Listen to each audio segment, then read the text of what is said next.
Hello viewers, तो आज हम बात करते हैं नेटफ्लिक्स की मेरी सबसे ज्यादा पसंदीदा और नेटफ्लिक्स पे सबसे ज्यादा देखे जाने वाली सीरीज मनी हिस्ट की जो नई सीरीज आई है बर्लिन, उसके बारे में। इस सीरीज में हमें मनी हिस्ट से पहले की कहानी को दिखाया जाता है और ये पूरा ग्रुप एक अलग ग्रुप है। मनी हिस्ट के मेन कैरेक्टर प्रोफेसर के भाई के बारे में ये सीरीज बनाई गई है जिसका नाम बर्लिन था। ये सीरीज भी टोटली चोरी पर ही बनाई गई है और इस सीरीज का हर एक एपिसोड लगभग 57 मिनट्स का है, यानी इस सीरीज को देखने के लिए आपको तकरीबन 8 घंटे लगाने पड़ेंगे। अब ये सीरीज वर्थ इट है या नहीं ये आपको इस वीडियो में आगे पता चल जाएगा, लेकिन फिलहाल हम बात करते हैं इस सीरीज की बेसिक स्टोरी पे। इस सीरीज में हमें कहानी दिखाई गई है हीरोज की और इस सीरीज का हमारा मेन हीरो है बर्लिन। और बर्लिन इस सीरीज के अंदर डिसाइड करता है कि वो एक बहुत बड़ी चोरी को अंजाम देगा फ्रांस के अंदर। ये सब लोग स्पेनिश हैं, लेकिन ये फ्रांस जाते हैं एक बहुत बड़ी चोरी को अंजाम देने के लिए जिसमें ये तकरीबन 40 मिलियन की ज्वेलरी को चोरी करने वाले हैं और वो सारी ज्वेलरी बिलोंग करती है फ्रांस की एक रॉयल फैमिली से। इस स्टोरी में हमें स्टार्टिंग में दिखाया जाता है कि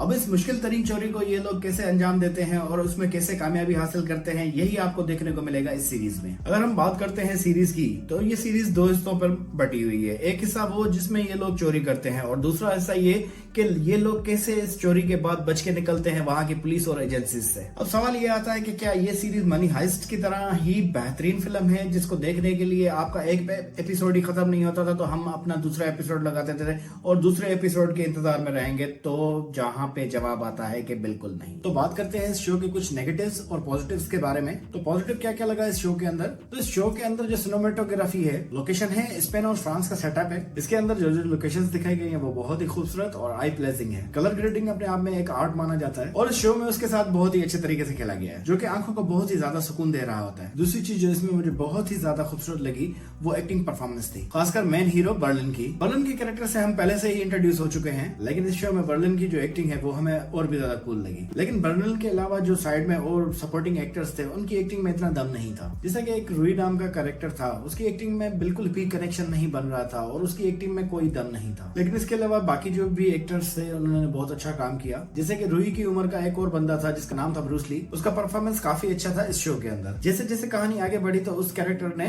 काफी ज्यादा इम्प्रेस किया। लेकिन अगर कंपेयर करते हैं हम इस सीरीज को मनी हीस्ट से, तो इस सीरीज का मनी हिस्ट से दूर दूर तक कोई मुकाबला नहीं है। फिर भी इस शो में हमें डिसेंट थ्रिल देखने को मिल जाता है। जहां तक मेरा अंदाजा है तो मुझे तो यही पॉजिटिव पॉइंट्स नजर आई। लेकिन हम अगर बात करते हैं नेगेटिव पॉइंट्स की, तो नेगेटिव पॉइंट्स इसमें बहुत ज्यादा है। जैसा कि पहले हमने मनी हिस्ट की जो सीरीज देखी थी उसमें एक सनसनी थी, हर वक्त दिमाग में ये चीज चल रही होती थी कि अब क्या होने वाला है, अब क्या होगा, आगे क्या होने वाला है। लेकिन इस सीरीज में ये चीज आपको देखने को बहुत ही कम ही मिलेगी।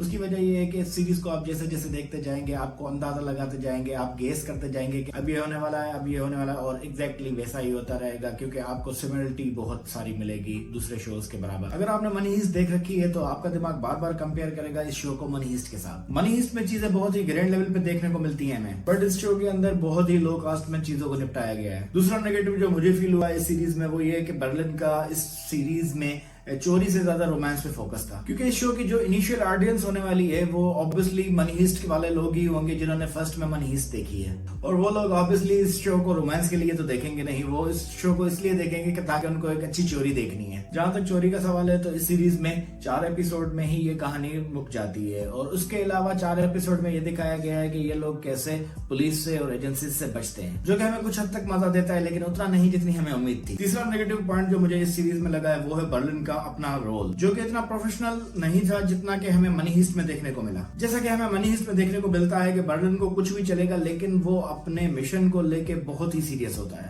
लेकिन इस शो में हमने देखा है कि बर्लिन काफी ही रंगीन मिजाज है, वो अपनी आशिकी के चक्कर में पूरी टीम की जान खतरे में डालने के लिए तैयार है। जो पर्सनालिटी हमें मनी हिस्ट में देखने को मिली थी ये पर्सनालिटी उससे बिल्कुल अपोजिट है। जैसा कि मनी हिस्ट में हमें देखने को मिलता है कि बर्लिन के लिए सबसे ज्यादा अजीज उसके पास अपनी टीम थी, उसके बाद उसका मिशन था और उसके बाद उसका पैसा था। लेकिन इस शो में बर्लिन का ज्यादातर ध्यान हमें रोमांस की तरफ ही देखने को मिलता है, जिसकी वजह से उसकी टीम को भी काफी मुश्किलात का सामना करना पड़ता है। जैसे कि मनी हिस्ट बहुत ही डिटेल से बनाई गई एक सीरीज है, उसका एक एपिसोड खत्म ही नहीं होता है तो हम दूसरा लगाते हैं, और एक सीरीज खत्म होता है तो हम मजबूर होते हैं कि उसका दूसरा सीरीज उसी टाइम देखें। लेकिन बर्लिन में हमें भी वो चीज देखने को नहीं मिली, और अगर बर्लिन का कोई दूसरा सीक्वेंस आता भी है तो शायद उसमें भी हमें उसकी इतनी हाइप देखने को ना मिले। लेकिन फिर भी जिन लोगों ने मनी हीस्ट नहीं देखी वो ऑब्वियसली इस सीजन से मजा उठाएंगे। अगर मेरी नजर में इस शो को रेट करना हो तो मैं इसको 10 आउट ऑफ 7 ही दूंगा। अगर आपने ये सीरीज देखी है तो नीचे कमेंट में हमें बताएं कि आपको ये सीरीज कैसी लगी, आपकी इस सीरीज के बारे में क्या राय है। और जिन लोगों ने ये सीरीज नहीं देखी है वो ऑब्वियसली इस सीरीज को देखें और इसका मजा उठाएं और फिर हमें कमेंट में बताएं कि उन लोगों की क्या राय है इस सीरीज के बारे में। और अगर आप ऐसी दूसरी भी वीडियोस देखना चाहते हैं तो चैनल को लाजमी सब्सक्राइब कीजिएगा। मिलते हैं अगली वीडियो में।